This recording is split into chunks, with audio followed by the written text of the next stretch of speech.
Change narration, উক্তি পরিবর্তন।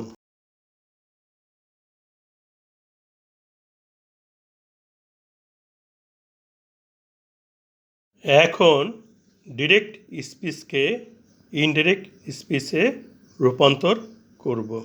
Reporting ভার্বের সাবজেক্ট হি আছে, হি বসবে। রিপোর্টিং ভার্বটি পরিবর্তন করার পূর্বে রিপোর্টেড স্পিচে কী ধরনের সেন্টেন্স আছে জানতে হবে। রিপোর্টেড স্পিচটি হচ্ছে ডু দ্য সাম, অঙ্কটি করো। বাক্যে করো ক্রিয়াপদ, ইংরাজি ডু, ভার্ব। কে করবে? তুমি, ইউ, সাবজেক্ট ইউ উজ্জ আছে। সাবজেক্ট ইউ উজ্জ থাকায় এটি ইম্পারেটিভ সেন্টেন্স।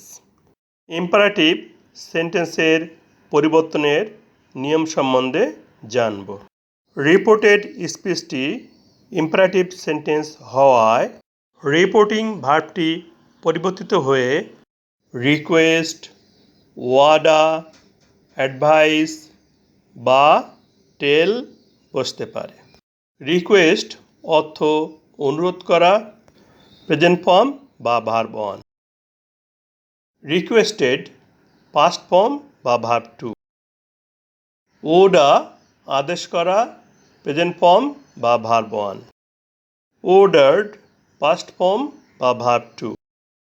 অ্যাডভাইস অর্থ উপদেশ দেওয়া, প্রেজেন্ট ফর্ম বা verb one. Advised past form বা ভার্ব টু। টেল অর্থ বলা, প্রেজেন্ট ফর্ম বা ভার্ব ওয়ান।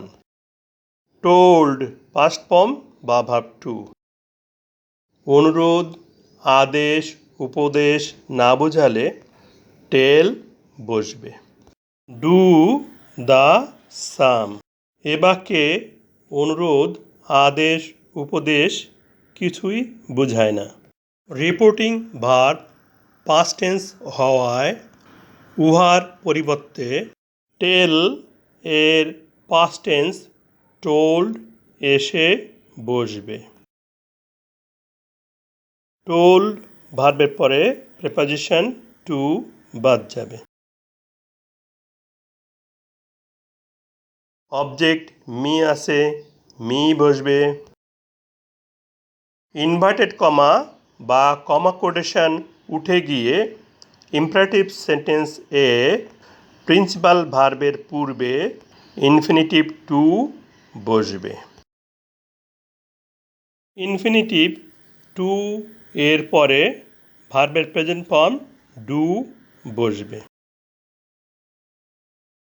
এরপর দ্য সাম আছে, থার্ড পারসন দ্য সামই বসবে। বাক্যের শেষে ফুল স্টপ বসবে।